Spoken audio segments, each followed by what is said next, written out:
Hello guys, welcome back again sa ating YouTube channel, no, The Action Man. Una sa lahat, may galab shoutout po sa lahat ng mga kakamping at sa mga hindi man mga kakamping. Kung interesado ka sa bidyong ito, patapusin mo na hanggang dulo at huwag nyo nang kalimutan na i-like at i-share ang ating video para malaman naman iilan sa ating mga kababayan na nagtutulog-tulugan sa katotohanan. So muli naman nagbabalik ang nag-iisa nyong host na si The Action Man para magbigay ng komentaryo at reaction sa mga mainit ng issue ng bayan. So ito ho mga ka-action, mga kakamping, no, may gusto lang po ako na i-share sa inyo regarding po ito sa kinakalat ni Senate Robin Padilla na pagpaperma po, na kung saan ang nasabing pagpaperma yun yung pagpapaatras sa cite in contempt laban dito kay Pastor Apollo Kibuloy ho mga ka-action.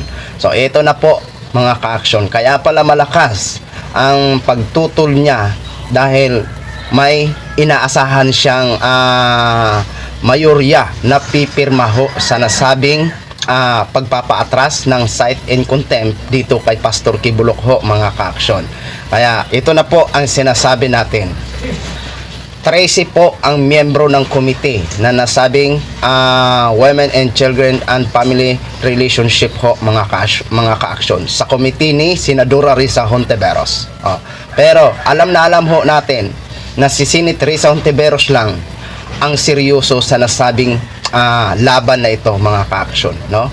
Kasi kung ang miyembro na yan, kung may mga malasakit sa nasabing ipinaglalaban ni Senate Risa dito sa mga biktima ho mga ka-action, dapat nagpakita na po yan ng kanilang presensya sa bawat hearing.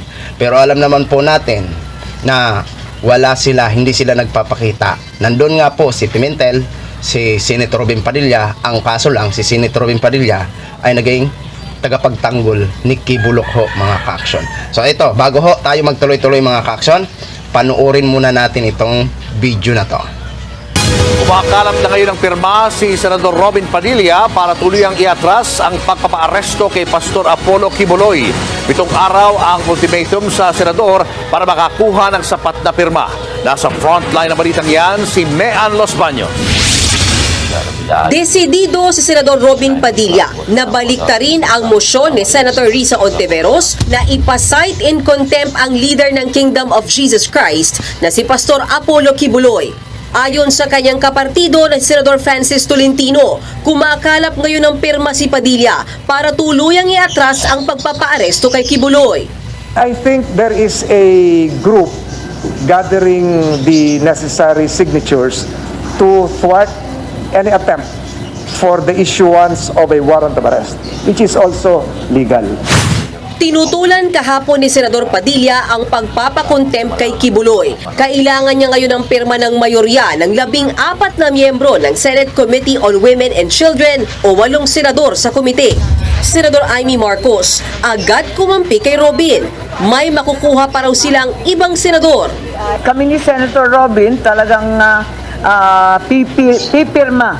Nagkasundo kami kagabi na pipirma kami para paatras itong contempt order kasi parang hindi naman siya tama at sa palagay ko sasamahan kami ng iba pa naming grupo, si Senator Go, palagay ko, no?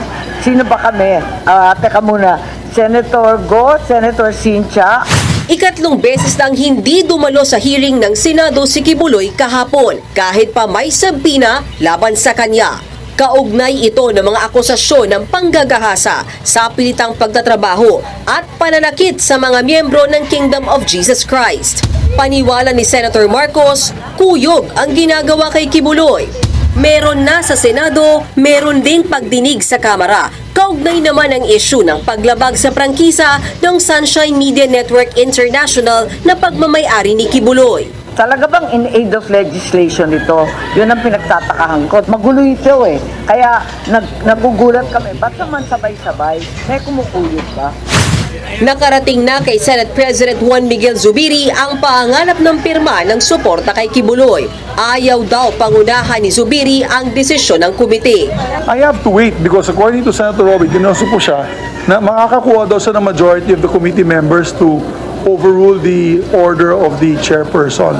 He has 7 days it's a committee matter, so I respect the committee May 7 araw si Senator Padilla para makuha ang 8 pirma at tuluyang ma-lift ang contempt ruling kay Kibuloy. Tumanggi munang magsalita mismo si Padilla kaugnay ng kanyang signature campaign para sa pastor.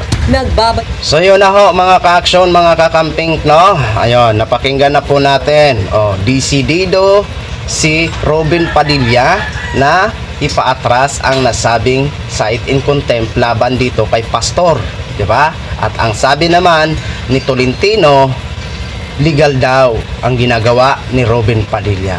Di ba? Kampi-kampi ho sila. Granting na legal, di ba? Pero tama ba?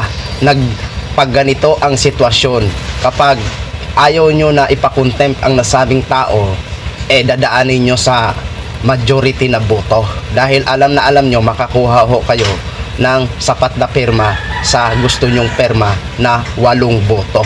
Di ba? Kasi alam naman po natin, at hindi malayo mangyari po ito na mapawalang saysay ang pinaglalaban ni Senadora Risa Hontiveros, mga ka-action.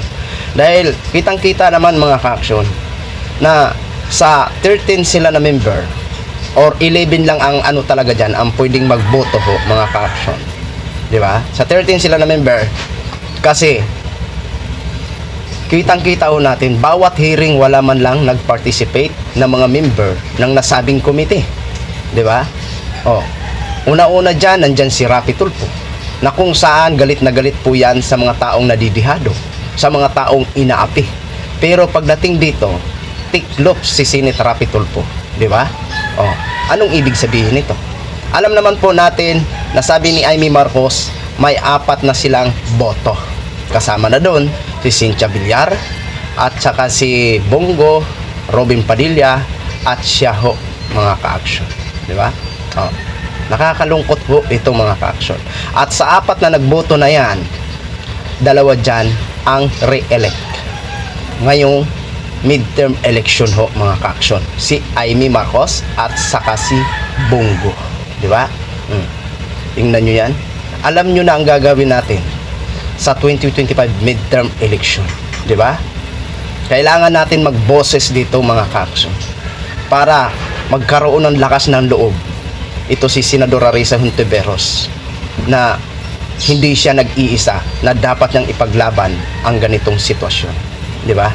Kawawa po ito kasi binabastos po dito si Senadora Risa Hontiveros. Isipin mo ha, kapwa niya mga senador at ang masaklap pa dito ay mga miyembro ng committee niya, pero hindi siya sinuportahan. Sa halip na suportahan siya, at sa halip na susuportahan siya, pero anong ginawa?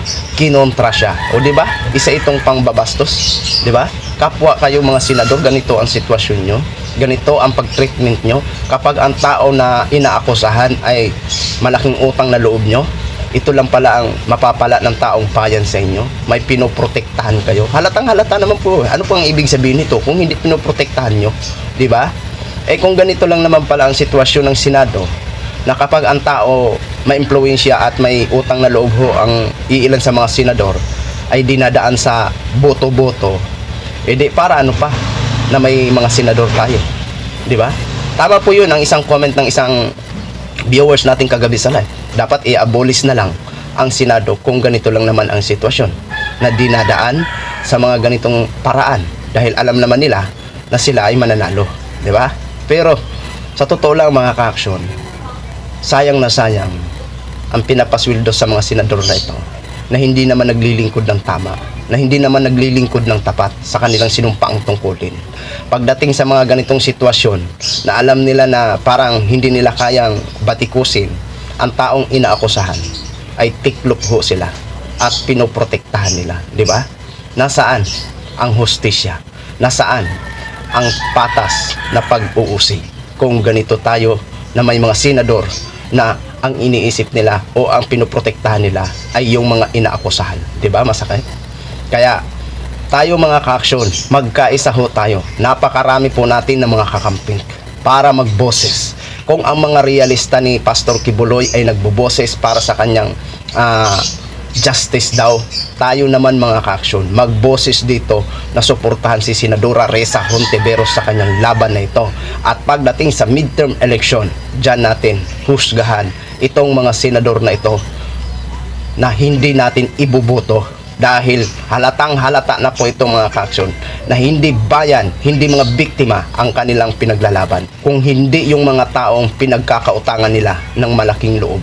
Kaya sana sa midterm election, alam nyo na ang gagawin nyo, di ba? Huwag natin iboto. Tandang-tanda nyo na po yan mga kaaksyon kung sino mga senador na yan. Halatang halata po na ang loyal nila sa mga taong pinagkakautangan nila ng loob, no? Kaya magboses ho tayo, huwag ho tayo titigil mga kaaksyon para sa laban ni Senadora Risa Hontiveros. Kung yung mga realista na yan ni Kibuloy ay patuloy sa kanilang pag-aano hanggang umabot ng 7 days, hayaan natin sila dyan. Freedom nila yan. At freedom din natin na suportahan si Senadora Risa Hontiveros dahil normal na ito na may kanya-kanyang supporters. Pero ang pag-support natin ay gusto lang ho natin na makamit o malaman ang totoong nangyari o kung sino ang magkasala at kung mapatunayan ay maparusahan, no? Kaya yan lang ho muna mga ka-action, no? Gin-share ko lang ho sa inyo.